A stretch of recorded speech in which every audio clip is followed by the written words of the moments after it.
2 నెలలు బిడ్డను పొయ్యిలో వేసిందంటే కాలు చచ్చిపోయింది. మళ్ళా కాలు కట్టింది, ఏడుస్తుంది. బిడ్డలు అన్నాక ఏడ్చరు. ఆమె నొప్పి ఏదో కనుక్కోవాలి కదా, బాధ ఏదో కనుక్కోవాలి కదా, వేసింది. మన దేవుడు అట్టు ఆ పిచ్చిగా ఆ కోపంగానే మన దేవుని గురింటే మనం ఈ పొద్దు ఎవరు భూమి మీద దేవుడుకు మన దేవునికి. అందుకే ఆయన ఏమంటే శాశ్వతమైన ప్రేమ చూపిస్తున్నావు కాబట్టి కృప విడువక నీ ఎడల కృప. ఈరోజు మనకు మొదటి పాయింట్ ఏమంటే, మనం చూడండి, విడువక కృప చూపించే దేవుడు. మొదటి పాయింట్ ఏమి బాగా మళ్ళీ అడుగుతాను మధ్యలో వచ్చి నేను మళ్ళీ క్వశ్చన్లు వేస్తా, మధ్యలో అడుగుతా. ఇప్పుడు ఫస్ట్ పాయింట్ ఏంది? విడువక కృప. మన అంశం ఏమి? విడువని దేవుడు. మళ్ళా చెప్తా, 2-3 సార్లు చెప్తా. విడువని దేవుడు మన అంశము. మొదటి పాయింట్, విడువక కృప చూపించేవాడు. శాశ్వతమైన ప్రేమ చూపిస్తుంది కాబట్టి విడువకుండా మన మీద కృప చూపిస్తాను. లేదంటే మనం నాశనం అయిపోతాం. దేవుని ప్రేమ మనం అనుకుంటాం, మేము చేసే గొప్ప కార్యాల వల్ల మేము బతుకున్నాం ఇంకా అనుకుంటామేమో. ఆయన కృప చూపిస్తున్నాడు, ఆయన ప్రేమ చూపిస్తున్నాడు కాబట్టి విడువక కృప చూపిస్తూ ఉన్నాడు. అలాగే చూడండి, యెషయా గ్రంథం 54:10 మనం చూస్తే, యెషయా గ్రంథం 54:10, ఆయన ప్రేమ ఎటువంటిది, ఆయన కృప ఎటువంటిది చూడండి ఎంత గొప్ప మాట చెప్తున్నాడో. యెషయా గ్రంథం 54:10, పర్వతములు తొలగినను, మెట్టలు తత్తరిల్లినను, నా కృప నిన్ను విడిచి పోదు, సమాధాన విషయమైన నా నిబంధన తొలగిపోదు అని నీ యందు జాలిపడు యెహోవా. ఏం చేస్తాడంటే, జాలి పడుతూ ఉన్నాడంటే యెహోవా. ఎంత కృప చూపిస్తున్నాడంటే, పర్వతాలు తొలగిపోయినా, మెట్టలు తత్తరిల్లిన, భూకంపం కలిగిన, నా కృప నిన్ను వదిలిపెట్టబోదంటాడు. అది దేవుని ప్రేమ. ఈరోజు చిన్న విషయాలకు దేవుని దగ్గరికి రాలేకపోతున్నాయి. చిన్న అవి అసలు లెక్కలేకలేవు, పట్టించుకోలేని విషయాల కోసం అయ్యి దేవుని సన్నిధికి రాలేకపోతున్నావు. ఆయన ఏం కృప చూపిస్తాడు? మెట్టలు తత్తరిల్లిపోయిన, భూకంపం కలిపిన నా ప్రేమ. పర్వతాలు తొలగిపోయినా, పర్వతాలు తొలుగుతాయి ఆడన్నా, అవి తొలగిపోయినా నా కృప నిన్ను విడిచిపోదు అంటుంది. ఎంత శాశ్వతమైన ప్రేమ, ఎంత గొప్ప దేవుడు అండి. ఈ దేవుణ్ణి మనం నిర్లక్ష్యం చేస్తాను. ఒకరోజు అందరం ఏడ్చాల్సి వస్తారు, రొమ్ము కొట్టుకోవాల్సి వస్తుంది. నాకు సమయం ఉన్నప్పుడు ఒక పాట ఉన్నది, నాకు కళ్ళు చూపున్నంతసేపు చదవకపోతే, నో స్వరం ఉన్నప్పుడు చేసి పాడకపోతే, కాళ్ళు చేతులు బాగున్నప్పుడు సంఘానికి పోకపోతే, మంచంలో పడినప్పుడు పోవాలనిపిస్తుంది, పాడాలనిపిస్తుంది, వాక్యం చదవాలనిపిస్తుంది. ఏమి అంతా అయిపోయింది. లేట్ అంటారు చూసినావా, లేట్ అయిపోయింది. నువ్వు ఇంకేం చేయలేవు. ఈరోజు నీ కాళ్ళు చేయి బాగున్నా కానీ, స్వరం బాగున్నా కానీ దేవుని సన్నిధికి నడువు. దేవుని ప్రియ సంఘం, ఈరోజు దేవుడు మనతో మాట్లాడుతూ ఉన్నాడు. ఆయన విడువక ఏం చూపిస్తాడమ్మా? కృప చూపించే దేవుడు. విడువక కృప చూపించే దేవుడు, ఆయన విడిచిపెట్టాడు. అలాగే కొరింథీయులకు రాసిన 2వ పత్రిక అయిన పౌలు 12:9 మనం చూడండి. అపోస్తలుడైన పౌలు కొరింథీయులకు రాసిన 2వ పత్రిక 12వ అధ్యాయము 9వ వచనంలో, అందుకు 2 కొరింథీ 12:9, అందుకు నా కృప నీకు చాలును, బలహీనత యందు నా శక్తి పరిపూర్ణమగుచున్నదని ఆయన నాతో చెప్పును. కాగా నిమిత్తము విశేషముగా నా బలహీనత యందు బహు సంతోషముగా అతిశయపడుతున్నాను. నా కృప నీకు చాలు. అపోస్తలుడైన పౌలు గారు అంటున్నాడు, అయ్యా నాకు కళ్ళ జబ్బు వచ్చింది, నాకు ఒక ముళ్ళు పెట్టిన హృదయంలో, అది ఒక బాధగా ఉంది, ఆ బాధ తీసే దేవాన్ని 3 సార్లు ప్రార్థన చేశాను. ఎన్నిసార్లు చేశాను? 3 సార్లే చేశాను, తీసేయాలి. ఆయన ఏమన్నాడు దేవుడు? ఆ జబ్బు వచ్చే ఉంటుంది, నా కృప నీకు ఉంటుంది. అంటే జబ్బు కంటే కృప అధికమైనది, నీ బాధల కంటే కృప అది, నీ అప్పుల కంటే కృప అధికమైనది, నీకు దీర్ఘకాలిక వ్యాధులున్నా కూడా దానికి మించినది నీ కృప. నేను మా భార్యకి చెప్తా ఉంటా, నాకు ఆస్మా ఉంది, షుగర్ ఉంది, కాళ్ళు మంటలు ఉన్నాయంటే వీటన్నిటికీ మించింది దేవుని కృప.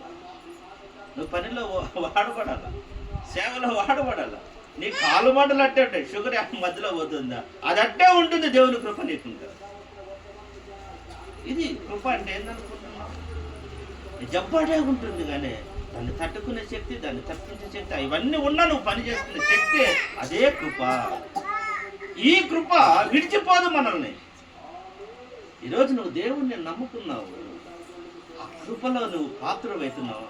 ఆ కృపను నువ్వు అది తాసకారంగా చూడొద్దు, ఆ కృపను విలువలేనిదిగా చూడొద్దు, అది తేలికగా దొరికేదని చూడొద్దు.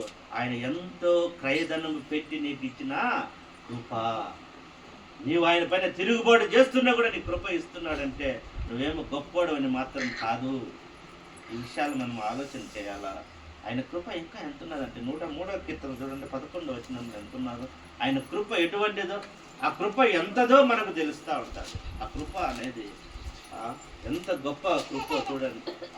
103వ కీర్తన 11వ వచనం. భూమి కంటే ఆకాశం ఎంత ఉన్నతముగా ఉన్నదో, భూమి కంటే ఆకాశం ఎంత ఉన్నతముగా ఉన్నదో, ఆయన యందు భయభక్తులు గల వారి ఎడల ఆయన కృప అంత అధికముగా ఉన్నది. ఏం చెప్తాం చెప్పండి. ఆయన కృప భూమి అంటే మనకి ఏడున్నది ఒక కొలమానం ఉండదు. ఆకాశం అంటే యాడికంటే ఆకాశము, యాడికి స్పేస్ అంతా ఆకాశం, అంత అధికముగా. అసలు కృప అంటే ఏంది? మనం ఇప్పుడు దాకా కృప అని చెప్పుకున్నాం. కృప అంటే ఏంది? కృప అంటే ఏంది? విడువని కృప చూపించే దేవుడు. కృప అంటే అర్హత లేని వారికి అర్హత కలిగించడమే. గ్రేస్ మార్కులనే. గ్రేస్ అంటే కృప. ఇంగ్లీష్లో ఏమంటారు? గ్రేస్ అంటారు. అప్పుడు ఒకసారి 10th క్లాస్లో ఫెయిల్ అయిపోయిన వారందరికీ నాదేళ్ళ భాస్కర్ రెడ్డి ఎవరు సీఎంగా ఉన్నప్పుడు గ్రేస్ మార్క్ వేసినాడు. 34 అయినా 33 అయినా కూడా పాస్ చేసినాడు. అందరికి గ్రేస్ మార్క్. ఆయన ముఖ్యమంత్రి అయినాడు కొత్తలో. గ్రేస్ అంటే వాడు ఇంటర్మీడియట్లో చేయడానికి అర్హత లేదు, కానీ ఈ గ్రేస్ మార్కులతో ఏం చేశాడంటే పాస్ అయినా కూడా ఫెయిల్ అయినా కూడా పాస్ చేసి ఇది చేయించినాడు. గ్రేస్ మార్క్ అది. ఈరోజు మనకు పరలోకం పోవడానికి అర్హత లేదు ఆయనకు. ఆయన సిలువలో రక్తం పెట్టి కృప చూపించి మనలందరినీ తోసేస్తారంటే పరలోకంలో చేరుకోనిట్టు. మనం ఫెయిల్ అయినాం కదా, ఫెయిల్ అయినా కూడా అర్హత కలిగాం. అదే కృప, వేరే ఏం కాదు. కృప అంటే అదే, గ్రేస్ అంటే అదే. కాబట్టి ఈరోజు మన మంచితనంలో, మన భక్తి చేతనో మేము 40 రోజులు ఉపవాసం ఉన్నాం కాబట్టి మేము పరలోకం పోతాం అనుకునేది లేదు. ఆయన కృప చేత మనం పోతున్నాం అందరం పరలోకం. కానీ మనం ఇక్కడ చేసే పనుల వలన ఏదో సాధించినామని మనం పోవడం లేదు. దేవుడు మన పైన ఉచితమైన కృప, అధికమైన కృప చేత మనమందరకు పరలోకానికి అర్హులమవుతున్నాం. ఇది మనం మర్చిపోకూడదు. మనకు అర్హత లేదు పరలోకం పోవడానికి, ఆయన కృప ద్వారా మనం పరలోకము పోతున్నాం. కొంతమందిని అడుగుతారు అప్పుడప్పుడు ఊరికి అట్లా జోక్ అడుగుతారు, నువ్వు చచ్చిపోతే పరలోకం పోతావా అని అడిగినాను. ఇన్ని పనులు చేస్తాను మనం ఆడిపోతాం బా, మనం అనద్దులే నీకంటే చెప్పు అంట. ఎందుకంటే నాకు తెలుసు నేను మంచాన్ని కాకపోయినా దేవుడు నా మీద కృప చూపించి పరలోకం తీసుకుపోతాడు. ఆ నిశ్చయిత నీకు నాకు అందరికి రావాలా. ఎవరైనా అడిగినా మీరు కన్ను మూస్తే ఆడిపోతారంటే ధైర్యంగా మళ్ళీ ఆలోచన ఏమో అని తలగిరుకోకూడదు. మేము పరలోకంలో కావాలి, ఎందుకంటే నా దేవుడు నా పైన కృప చూపిస్తున్నాడు. ఈ సాక్ష్యం పొందుకోవాలి, ఈ ధైర్యం కావాలా, ఈ ఆత్మ నిబ్బరం కావాలా. ఏమో లేబ్బా ఎవరు చూసినా పరలోకం నువ్వు పోతావు నేను పోతాను అని వెళ్తూ అల్ప విశ్వాసులు దేవురాజ్యానికి హక్కుదారులు కాదు. విశ్వాసులే పరలోక రాజ్యానికి పోతారు. కానీ ఏమో ఎట్లా నువ్వు పోతావా నేను పోతానా ఇన్ని పనులు చేస్తామంటే కాదు. దేవుని కోసం నిలబడు, విశ్వాసం ఉంచు, నిరీక్షణ ఉంచు. మరి ఆయన కృప నిన్ను పరలోకము విడువని. మొదటి పాయింట్ ఏమి? విడువని అంశము, విడువని దేవుడు. మొదటి పాయింట్ వచ్చేసి విడువక కృప. రెండవది వచ్చేసి చెప్పుకున్నాం చూడండి, ఆదికాండం 26:23. ఆదికాండము 26:23. ఆదికాండము 26:23. అక్కడ నుండి అతడు బేర్షెబాకు వెళ్ళెను. ఆ రాత్రి యెహోవా అతనికి ప్రత్యక్షమై, నేను నీ తండ్రి అయిన అబ్రహాము దేవుడును, నేను నీకు తోడై ఉన్నాను కనుక భయపడకుము. నా దాసుడైన అబ్రహామునకు బట్టి నిన్ను ఆశీర్వదించి నీ సంతానమును విస్తరింపజేసేదనని చెప్పాను. ఇస్సాకుతో చెప్తా ఉన్నాడు. మన రెండో పాయింట్ ఏమంటే విడువక తోడుగా, విడువక కృప చూపిస్తాడు. ఇక్కడ విడువక తోడుగా ఉంటాడు. నువ్వు ఎక్కడన్నా నేను వస్తా, నీతో కూడా ఉంటా. ఎందుకు? నీ తండ్రికి నేను వాగ్దానం చేసిన కాబట్టి నీ మీద కృప చూపిస్తా, నీ మీద నిన్ను విడువకుండా నిన్ను కాపాడుకుంటా. ఆ మాట అంటున్నాడు చూడండి. నేను నీకు తోడై ఉంటా కనుక భయపడకుము. నా దాసుడైన అబ్రహామును బట్టి నిన్ను ఆశీర్వదించి నీ సంతానమును విస్తరించాను. ఎందుకు తండ్రిని అబ్రహామును బట్టి ఇస్సాకును ఆశీర్వదిస్తున్నాడు? ఆయన విశ్వాసులకు తండ్రి, ఆయన మాటకు విధేయత చూపించాను. ఈరోజు నువ్వు నేను మనందరము మన బిడ్డలకు ఆస్తి ఇవ్వాల్సింది ఆస్తి కాదు. మనం గుర్తు పెట్టుకోండి. నా బిడ్డలకు ఆడ 10 ఇళ్ళు కట్టించిన, ఆడ 10 ఎకరాలు కొన్నాను, అది ఇస్తున్నా ఇది ఇస్తున్నా బంగారు ఇవన్నీ ఇస్తానని బిడ్డలకు అని చెప్పుకున్నది ఎప్పుడైనా వాడు తాగి ఆడి పడేస్తాడు. ఇది ఇయ్యాల ఏమంటున్నాడు? నీ తండ్రికి నేను మాట ఇచ్చినా కాబట్టి నిన్ను ఆశీర్వదిస్తాను, నిన్ను తోడుగా ఉంటాను. ఈరోజు నువ్వు నేను మనందరము దేవుని మాటకు విధేయత చూపిస్తే మన బిడ్డలను ఆశీర్వదిస్తాడు దేవుడు. ఆయన చెయ్యి విడువడు. ఆ మాట విడువ 2వ పాయింట్ మంది ఏంది? విడువక తోడుగా ఉంటాడు. మన బిడ్డలకు తోడుగా ఉండేది ఎవరంటే దేవుడే. ఆయన తోడుగా ఉండాలంటే నీవు అబ్రహాము మాదిరి మనమందరం ఎలా ఉండాలా? ఆయన మాటకు విధేయత చూపాలి. మన బిడ్డలకు మనం ఇచ్చే ఆస్తి ఏదంటే దేవునికి భయభక్తులు కలిగి మనం నడుచుకుంటే 1000 తరాల వరకు మనం ఆ బిడ్డలను ఆశీర్వదిస్తాడు. నువ్వు ఈరోజు చెడ్డ పనులు చేసినావనుకో 4 తరాల వరకు వాళ్ళని శిక్షిస్తాడు. నువ్వు చేసిన పనికి వాళ్ళంతా అవసరం పడాలి. ఇప్పుడు ఏది చేయాలి? మనము మన బిడ్డల మీద మనకు ప్రేమ ఉండదంటే తెచ్చింది కోరిందలో తెచ్చిపెట్టడం కాదు. దేవుని పట్ల భయభక్తులు నేర్పిస్తే మనం భయభక్తులుగా ఉంటే 1000 తరాలు వాళ్ళని ఆస్తికర్తలుగా చేస్తాము. వాళ్ళకి ఎటువంటి ఇబ్బంది లేకుండా చేసే వాళ్ళం అవుతాం. ఏం చేయాలి చెప్పండి? ఇప్పుడు చెప్పండి. ఆ 10 తరాలు కూర్చొని తింటే తరగని ఆస్తి సంపాదించామా? దేవుని భయభక్తులు నేర్పించామా? 1000 తరాల వరకు నువ్వు ఆస్తి సంపాది. 1000 తరాలు ఎంత దూరం చూసుకోండి. 1000 తరాలు అంటే మనకు గుర్తు కూడా ఉండవు. 3వ తరానికి మనం గుర్తుండం అనుకో, మర్చిపోతారు. అంటే మా ఒకవేళ 4వ తరం వాళ్ళు ఉంటే మా అవ్వ నిందంటే మా తాత ఉన్నాడు అనుకుంటారు. మళ్ళా 5వ తరం లేకపోయినాక ఎవరో వాళ్ళు అంటారు, ఉన్నారంట మా పూర్వీకులు అంటారు. అంతవరకే. ఇప్పుడు మనము 1000 తరాల వరకు సంపాదించి విడువని దేవుడు, విడువక ఆయన చూడండి ఎంత తోడుగా ఉండే దేవుడు. అబ్రహాముకు చేసిన వాగ్దానం కుమారుడికి ఇస్సాకు చేస్తాడు. యెషయా గ్రంథం 43:5 వచనంలో చూడండి. యెషయా గ్రంథము 43:5.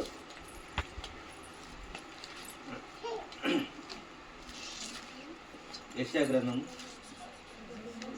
43:5. భయపడకుము, నీకు నేను తోడై ఉన్నాను, తూర్పు నుండి పడమటి సమకూర్చి రప్పించేదను. భయపడద్దు అంటున్నాడు. నువ్వు భయపడద్దు, నీ సంతానాన్ని రప్పిస్తాను, తూర్పు నుండి పడమటి సమకూరుస్తాను, వాళ్ళకి ఏమేం కావాలో సమకూరుస్తాను, వారు చెదిరిపోయిన వాళ్ళని మళ్ళీ సమకూరుస్తాను అంటున్నాడు. భయపడద్దు అంటున్నాడు.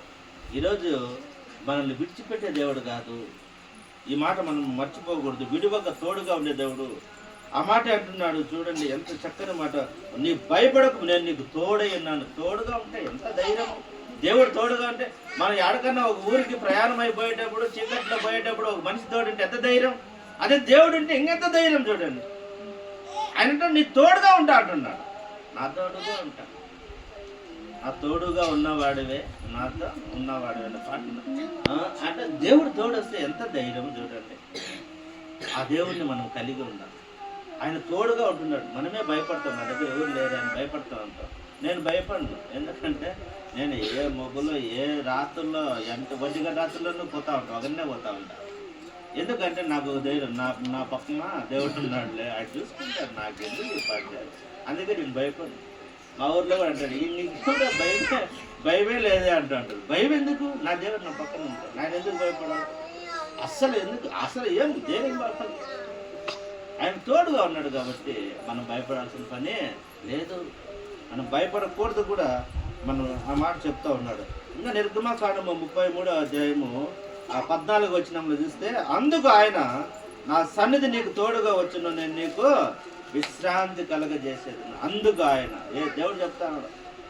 మోసే చెప్పినాడు, ఇశ్రాయేల్ కాడికి నేను పోవాలి ఐగుప్తుకి అంటే, నువ్వు రాకపోతే నేను పోను అంటున్నాడు. మోసే ఏమంటున్నాడు? నువ్వు రాకపోతే నేను పోను అంటున్నాడు. నువ్వు రా అంటాడు. నేను పోనంట. మన పిల్లలు చెప్తారు, ఫీజు కట్టమంటారు అనుకో స్కూల్లో. వాడు ఇంటికి వస్తాడు మధ్యలో, నాన్న ఫీజు కడుదురా అంటాడు. నేను రేపు వస్తా పోరా అంటే, నువ్వు వస్తే నేను పోతాను స్కూల్. లేకపోతే నువ్వు సాకి చెప్పుదురా, నువ్వు రా స్కూల్కు మోసే అంటున్నాడు, నువ్వు వస్తే తప్ప నేను పోను అంటున్నాడు. అందుకంటే నా సన్నిధి నీతో కూడా ఈరోజు దేవుడిని ప్రేయిస్తాడు. ఆయన విడువని దేవుడు. రెండోది విడువక కృప చూపిస్తాడు, విడువక తోడుగా ఉంటాడు. ఆయన సన్నిధి మనతో కూడా ఉంటుంది. ఆయన సన్నిధి లేకపోతే మనము ఉండలేము. ఈ దినాన్ని మనం జ్ఞాపకం చేసుకున్నాం. అలాగే ఎప్పుడు వరకు తోడుంటాడంటే చూడండి, మత్తయి సువార్త 28:20 వచనంలో ఎప్పుడు వరకు తోడుంటాడంట? ఎప్పుడు వరకు తోడుంటాడో చూడండి. 28:20 వచనం, మత్తయి సువార్త 28:20. నేను మీకు ఏ ఏ సంగతులను ఆజ్ఞాపించుతును వాటినన్నింటినీ గైకొనవలెనని వారికి బోధించుడి. ఇదిగో నేను యుగ సమాప్తి వరకు, ఎప్పటి వరకు అంటే యుగ సమాప్తి వరకు సదాకాలము మీతో కూడా ఉన్నానని వారితో చెప్పాను. మనకు తోడుగా ఎక్కడుంటాడంటే దేవుడు ఎప్పుడు దాకా ఉంటాడు? సదాకాలం, యుగ యుగాలు మనతో. మనం పుట్టింది మొదలుకొని కన్ను మూసేంత వరకు మన తోడుగా ఉంటాడు దేవుడు. మరి తోడుగా ఉంటే ఎట్ట కన్ను మూసాము, కన్ను మూయకూడదు కదా అనుకుంటారు చాలా మంది. తోడుగా ఉంటే మమ్మల్ని ఎందుకు చంపేలా అనుకుంటాం. ప్రతి ఒక్క మనిషి మరణిస్తేనే పరలోకం పోతాం, మరణించే ఇట్టే ఎట్ట పోతాం, పోలేం కదా. అంతే కదా. 5th క్లాస్ అయిపోతానే ఎలిమెంటరీ స్కూల్ పిల్లల్ని పెట్టుకుంటారా? పాస్ అయినా ఫెయిల్ అయినా మళ్ళీ మా పిల్లోడు ఈడే చదవాలి ఇష్టపడ్డాడంటే అవుతుందా? క్లాస్ అయిపోతాను ఆయన. ఇప్పుడు 10th క్లాస్ ఎగ్జామ్స్ రాసినారు పిల్లల్లో, మా పిల్లోనికి ఇష్టం మీ స్కూల్ ఈడే పెట్టుకున్నట్టు పెట్టుకుంటారా? పోరా నాయన. ఇది కూడా అంతే. మనం దేవుని యందు విశ్వాసం ఉంచినా విశ్వాసం ఉంచకపోయినా మన సమయం వచ్చిన మనం ఏం చేయాలా? సదాకాలం యుగ సమాప్తి వరకు దేవుడు మనతో కూడా తోడుగా ఉంటారన్నది. 2 పాయింట్లు చెప్పుకున్నాం. ఏమేమి చెప్పుకున్నాం? విడువక, రెండోది విడువక తోడుగా ఉంటాడు. మూడోది చదువు ఆదికాండం 28:15. ఆదికాండం 28:15. ఇదిగో నేను నీకు తోడయుండి నీవు వెళ్ళు ప్రతి స్థలమందు నిన్ను కాపాడుచు నీ దేశము నిన్ను మరలా రప్పించెదను. నేను నీతో చెప్పినది నెరవేర్చు వరకు నిన్ను విడువనని చెప్పగా. ఇక్కడ ఏమంటున్నానంటే నువ్వు ప్రతి స్థలానికి వెళ్ళిపో, నువ్వు ఎక్కడ పోయినా నేను పోషిస్తాను, నేను విడిచిపెట్టాను. నీకు ఆహారం కావాలి కదా, పంపించినాడు ఆహారం పెడతాడు కదా, నువ్వు ఎక్కడికన్నా పో, ఎక్కడన్నా పో. విడువక. 3వ పాయింట్ ఏమంటే విడువక పోషిస్తాడు దేవుడు. మనల్ని ఏం చేస్తాడు? పోషిస్తాడు. తిండి ఎట్టా అనుకుంటా ఉంటాం, వారాల వల్ల తిండి ఎట్టా అనుకుంటే తిండి వస్తుంది. కరోనా వచ్చింది ఎట్ట బతుకుతాంబా, తిండి దొరకదు అనుకుంటే తిండి పోషిస్తాం. మరి అబ్రహాం అంటున్నాం, ఇశ్రాయేలీయులు ఐగుప్తు నుండి మరి వచ్చేటప్పుడు ఎన్ని సంవత్సరాలు? 40 సంవత్సరాలు. ఏం చేతులు చేసినారా? మడప తిన్నారా? ఏమైనా పంట పొలాలు రాసినారా? ఏమిలా. వాళ్ళ పని ఏమి?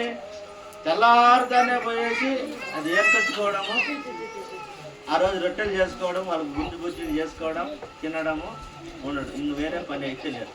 ఇంకేం పని చెప్పండి? ఏం పని ఉంటుంది? చేద్దాంలే, ఏంలే. పోనీ పగులు ఎట్టుంటుంది? మేఘస్తంభం ఉంటుంది. రాత్రి ఎట్టుంటుంది? అగ్నిస్తంభం ఉంటుంది. బండలో నుంచి నీళ్ళు వస్తాయి, ఆకాశం నుంచి ఆహారం మన్నా వస్తుంది. ఇవన్నీ వస్తూ ఉంటాయి. ఇది నాన్న మనం దేవుడు పోషించే దేవుడు. విడువక పోషిస్తాడు. వాళ్ళని ఒక్కరోజు అన్నం లేకుండా పోయింటే ఏం చేసినారు? ఒక అరణ్యంలో తీసుకుపోయేసి వారం రోజులు అన్నం లేకుండా రాలిపోదు. విడువకు పోషించే దేవుడు. ఆ మాట అంటున్నాడు చూడండి.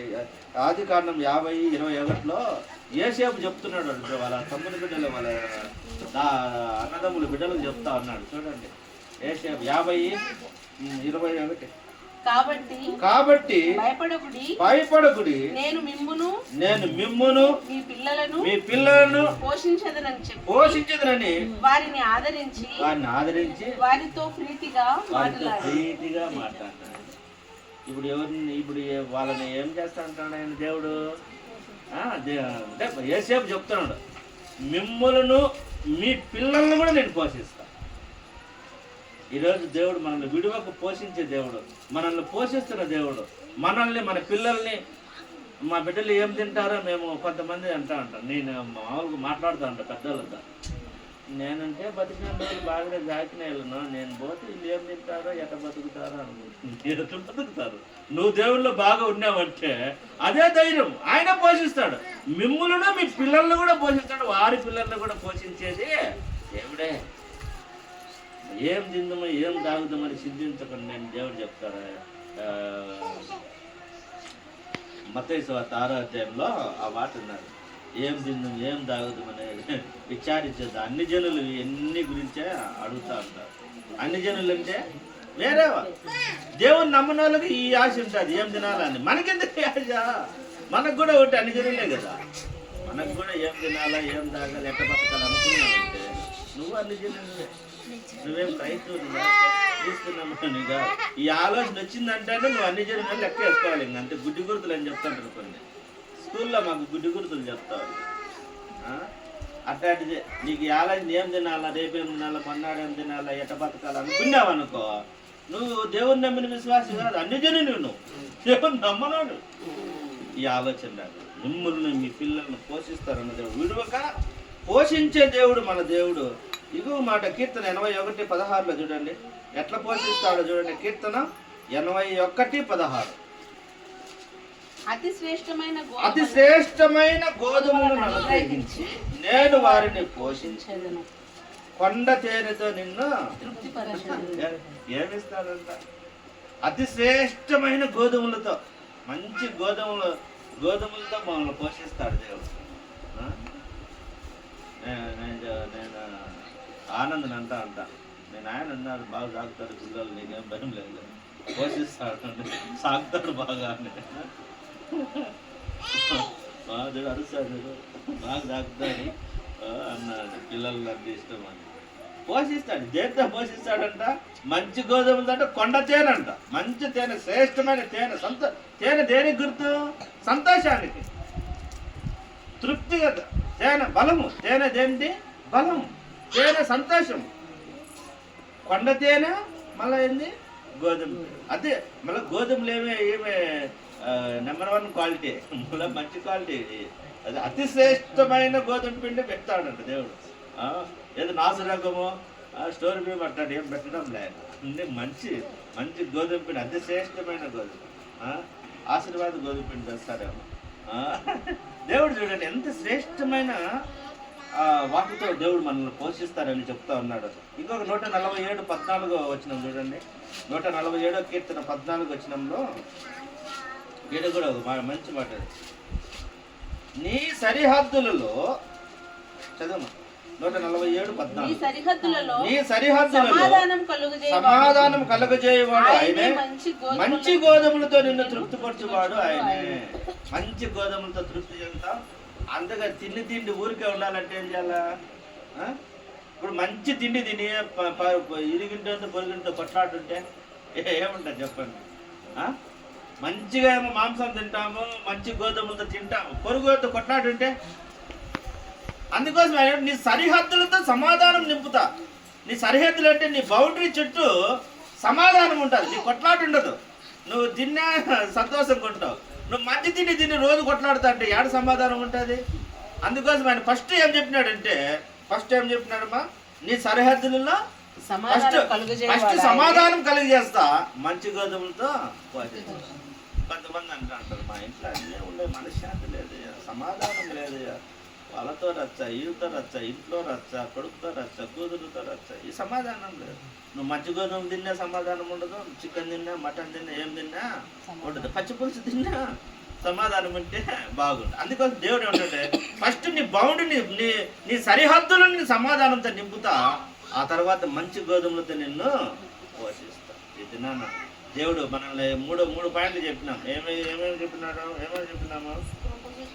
విడువక కృప చూపిస్తాడు, విడువక తోడుగా ఉంటాడు, విడువక పోషిస్తాడు. 4వ పాయింట్ చెప్పి నేను ముగిస్తాను చూడండి. ఆదికాండం 25:11. ఆదికాండం 25:11. ఆదికాండం 25:11. అబ్రహాము మృతి పొందిన తరువాత దేవుడు అతని కుమారుడు ఇస్సాకును ఆశీర్వదించును. అప్పుడు ఇస్సాకు బేయర్ లహాయి రోయి దగ్గర కాపురముండెను. ఇస్సాకును ఆశీర్వదిస్తాడు. అబ్రహాం మృతి పొందిన తర్వాత ఇస్సాకును ఏం చేస్తున్నాడు? ఆశీర్వదిస్తాడు. ఈరోజు ఈ 4వ పాయింట్, విడువక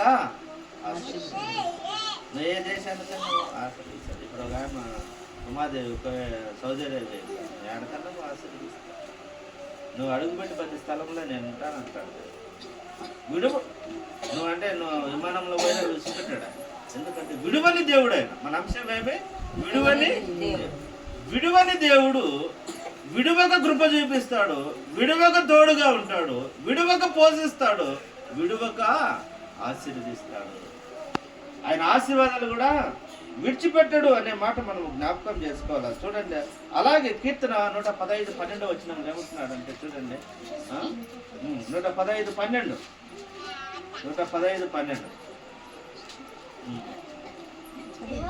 యెహోవా మమ్మును మర్చిపోలేదు, ఆయన మమ్మును మనం అనుకుంటా ఉంటాం దేవుడు మమ్మల్ని మర్చిపోయినాడయ్యా అంటూ ఉంటాం. ఈడేమంటున్నాడు? మాట్లాడు. ఇక్కడ ఏమంటున్నాడు? యెహోవా మమ్మను మర్చిపోలేదు, ఆయన మమ్మను ఆశీర్వదించాడు. మనమేమనుకుంటాం? మాకెందుకో ఈ కష్టాలు, అవి వచ్చా ఇవి వచ్చా, ఒకటి పోతే ఒకటి వచ్చా, ఒకటి తర్వాత ఒకటి వచ్చా, మమ్మల్ని దేవుడు మర్చిపోయినాడయ్యా. మేము లెక్కలు లేవు, మనమే మర్చిపోయినాం దేవుణ్ణి. ఆయనేం మర్చిపోతాం. ఆయన మర్చిపోకుండా ఆశీర్వదించే దేవుడు, విడువకు ఆశీర్వదిస్తున్నాడు. యెహోవా మిమ్మల్ని మర్చిపోలేదు, ఆయన మిమ్మల్ని ఆశీర్వదించుతున్నాడు. ఆయన మర్చిపోలా. ఇది నాన్న దేవుని ప్రియ సంఘం. ఆయన ఆశీర్వాదాలు మనం ఒకసారి జ్ఞాపకం చేసుకున్నాం. మనం ఏ స్థితిలో ఉన్నాం, ఏ స్థితిలోకి వచ్చినాం, ఏ స్థితులు గుండా మనం, ఏ పరిస్థితులు గుండా మనం ఇక్కడ సంచరిస్తున్నాం, జీవిస్తున్నాం, ఏ పరిస్థితుల మధ్య మనం బ్రతుకుతున్నాం. ఒకసారి మనము ఈరోజు అన్నం తిన్నాక పనుకున్నాక ఆలోచన చేసుకోండి, మా స్థితి ఎక్కడినింది, మేము ఎక్కడొచ్చినాము, ఇప్పుడు ఈ ఉండే పరిస్థితులు ఎలా జీవిస్తున్నాము. ఆయన మర్చిపోయింది ఇటు బతుకుతామా? చూడండి, వాళ్ళు అంటారు యెహోవా మమ్మల్ని మర్చిపోలేదు. మనం అనుకుంటాం మర్చిపోయినాం, ఆయన అయితే మర్చిపోక ఆ మాట ఉన్నది, యెహోవా మమ్మల్ని మర్చిపోలేదు, ఆయన మమ్మల్ని ఆశీర్వదించును, ఆయన ఇశ్రాయేలును ఆశీర్వదించును, అహరోను వంశస్థులందరినీ ఆశీర్వదించును. ఆయన ఆశీర్వదించే దేవుడు, విడువక ఆశీర్వదించే దేవుడు. అలాగే 128వ కీర్తన 5వ వచనంలో చూస్తే ఆయన ఎక్కడి నుంచి ఆశీర్వదిస్తాడో చూడండి. సియోనులో నుండి యెహోవా నిన్ను ఆశీర్వదించును, నీ జీవిత కాలమంతయు యెరూషలేమునకు క్షేమం కలుగుట. ఎక్కడి నుంచి ఆశీర్వదిస్తాడంటే ఆయన సియోనులో నుండి నిన్ను ఆశీర్వదిస్తాడు. ఈరోజు సియోను ఏడున్నది? చర్చి. ఈరోజు సియోను ఏడ? చర్చి. సియోను చర్చికి వస్తే నిన్ను ఆశీర్వదిస్తాడు. సియోనులో నుండి మిమ్మల్ని ఆశీర్వదిస్తున్నాను, ఆయన నివసించే స్థలంలో నుండి మనల్ని ఆశీర్వదిస్తారంటున్నారు. ఇది నాన్న దేవుని ప్లేస్ అన్న వాక్యం వింటున్నా. మీరంతా రేపు ఆదివారం ఎంతమంది వచ్చారో మళ్ళా నేను లెక్కేస్తుంటా, ఇప్పుడేం బాగా వచ్చినారు చర్చికి. ఆదివారం కూడా నేను చూస్తూ ఉంటాను, నేను ఎవరిని మర్చిపోను. మీరు అనుకుంటా నేను చూసేది ఎవరితో పలకకుండా పోతానండి, నాకు అన్ని మైండ్లో రీల్ అవుతూ ఉంటాయి, రివిజన్ అవుతూ ఉంటాయి. పలానోళ్ళు రాలా మళ్ళా చేస్తా. మీరు చెప్పరనుకో, నేను ఆడ ప్రార్థన చేస్తాను, దేవా వాళ్ళు రాలా, వాళ్ళ పరిస్థితి ఏమో ఒకసారి చూసుకో అంట. వాళ్ళ పరిస్థితి ఒకసారి చూడండి, ఆయన ఎందుకు రాలేదు దగ్గరున్నా కూడా. అందుకోసం ఆయన సియోనులో నుండి ఆశీర్వదిస్తానంటున్నాడు. ఇంకొకటి చూడండి, మనల్ని ఎందుకంటే పేతురు రాసిన మొదటి పత్రిక 3:9 చూడండి. 1 పేతురు 3:9 మనం దేవుడు ఎందుకు పిలిచినాడు అంటే విడువకు ఆశీర్వదించంటే ఆయన మనం ఆశీర్వాదానికి పాత్రలు ఉండడానికి పిలిచినాడు. ఆయన ఆశీర్వాదమునకు వారసులవుటకు మీరు పిలువబడితిరి, ఆశీర్వాదమునకు వారసులవుటకు మనం పిలువబడితిమి కనుక కీడుకు ప్రతి కీడునైనను దూషణకు ప్రతి దూషణైన చేయక దీవించుడి. మనం ఏం చేయాలంటే ఇప్పుడు మనం పిలిచింది ఎందుకు? దేవుడు విడువక మీరు ఆశీర్వదించాలనే మిమ్మల్ని పిలిచినాను. మీరు ఎవరిని తిట్టద్దు అంటున్నారు, మిమ్మల్ని ఆశీర్వదించడానికే మనం పిలిచింది ఎందుకంటమా ఆశీర్వదించడానికే పిలిచినాడంట. ఆ మాట ఎంత చక్కగా రాశాడు చూడండి. ఆశీర్వాదమునకు వారసులు అవ్వడానికి, ఆ ఆశీర్వాదానికి మనం హక్కుదారులు కావడానికి. వారసులు అంటే ఏంది? ఆస్తికి హక్కుదారులు. ఆ ఆశీర్వాదాలకు హక్కుదారులు మనం పిలిస్తే మా గొద్దుపోని ఎట్ట గురుకుతా ఉన్నాం, అట్టపోతున్నాం, ఇట్టపోతా ఉన్నాం. ఆయన పిలుస్తాడు, హక్కుదారులయ్యా మీరు ఆశీర్వాదానికి, నన్ను నమ్మిన బిడ్డలు ఆశీర్వాదాలకు హక్కుదారులు, నేను విడువక మిమ్మల్ని ఆశీర్వదిస్తున్నాను, మీరే తప్పించుకొని పోతా ఉన్నారని ఈరోజు దేవుడు అడుగుతా ఉన్నాడు. కాబట్టి విడువక ఆయన ఆశీర్వదించే దేవుడుగా ఉన్నాడు. మనం జ్ఞాపకం చేసుకున్నాం. సంఖ్యాకాండము 6వ అధ్యాయం 24వ వచనంలో చూస్తే యెహోవా నిన్ను ఆశీర్వదించి నిన్ను కాపాడును గాక అనే మాట ఉన్నది. ఇంకా ఆదికాండము 12:2లో కూడా ఒక మాట ఉన్నది, మంచి మాట.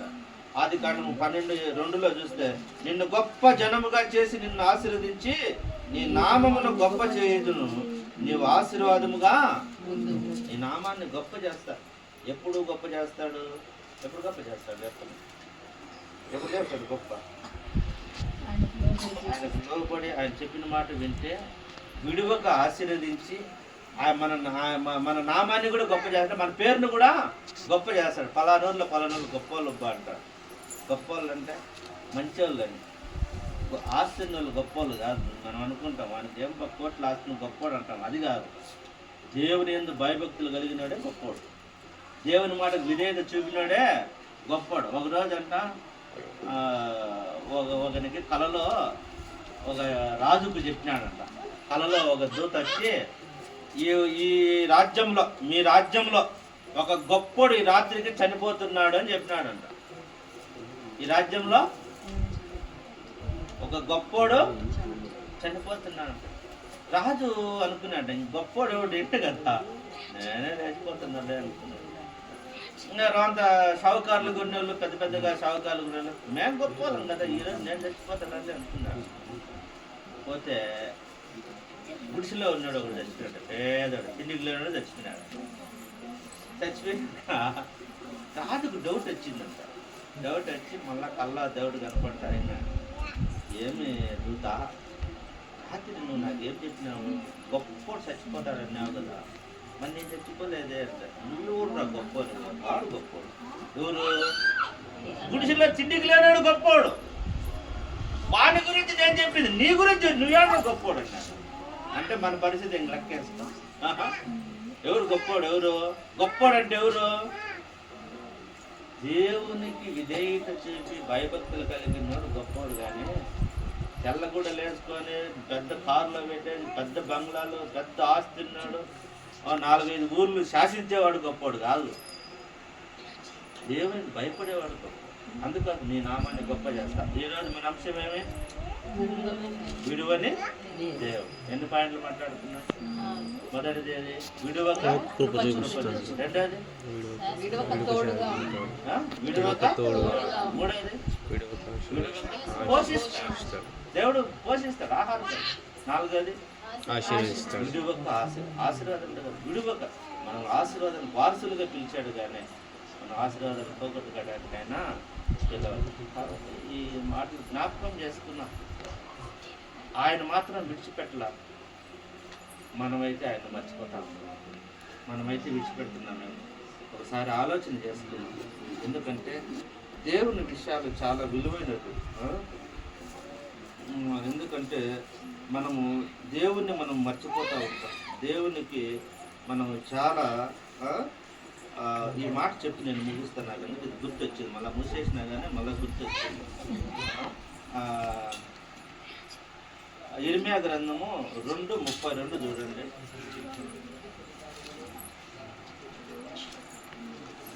ఈ మాట అందరూ చదవాలి. నాకు ఎందుకు గుర్తు, నేను మూసేసిన తర్వాత గుర్తు వచ్చింది.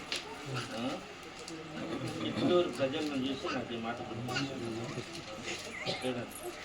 2:32. ఈ మాట బాగా, కన్యక తన ఆభరణములు మరుచునా, పెళ్లి కుమార్తె తన వడ్డానమును మరుచునా. నా ప్రజల్లో ఎన్ని దినాలు అంటమ్మా? లెక్కలేని దినాలు.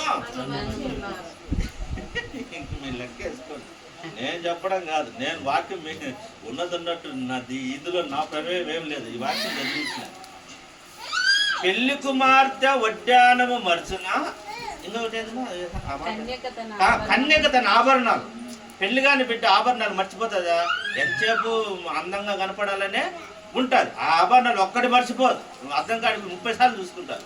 ఎందుకంటే ఆ ఇంటికి పక్కకు పోయింది, ఈ ఇంటికి పక్కకు పోయింది, ఆ జాడ ఈ జాడ మ్యాచింగ్ అయినాయి అన్నీ చూస్తాం. ఎవరు? కన్యక. పోని పెళ్లి కుమార్తె పెళ్ళి అయ్యేటప్పుడు వడ్డానం మర్చిపోతుందా? బంగారు లేకపోతే రోళ్ళ గోళ్ళ తెచ్చి పెట్టుకుంటారు. అవునా కదమ్మా? పెళ్ళి అయిన చూడు చెప్పాలి. బంగారు ఒకవేళ స్తోమత లేకపోతే రోళ్ళ గోళ్ళ తెచ్చి వడ్డానమో పెడతారు. కానీ నా ప్రజలు ఎన్నిసార్లు మర్చిపోయినా అంటమ్మా? లేదండి సాగు దేవుని మర్చిపోయి. ఈ మాట మనం మర్చిపోకూడదు. దేవుని సంఘం ఇది నేను చెప్తా ఉన్నాను. ఎందుకంటే నాకు కూడా దేవుడు నన్ను అడుగుతాడని నాకు కూడా భయమే. మిమ్మల్ని గురించి నాకు కూడా భయమే ఇక్కడ. ఎందుకంటే ఏమిరా 2 ఏళ్ళ బట్టి ఈ ఊరికి పంపుతా ఉంటా, ఏం చేస్తే నువ్వు నన్ను అడుగుతాను.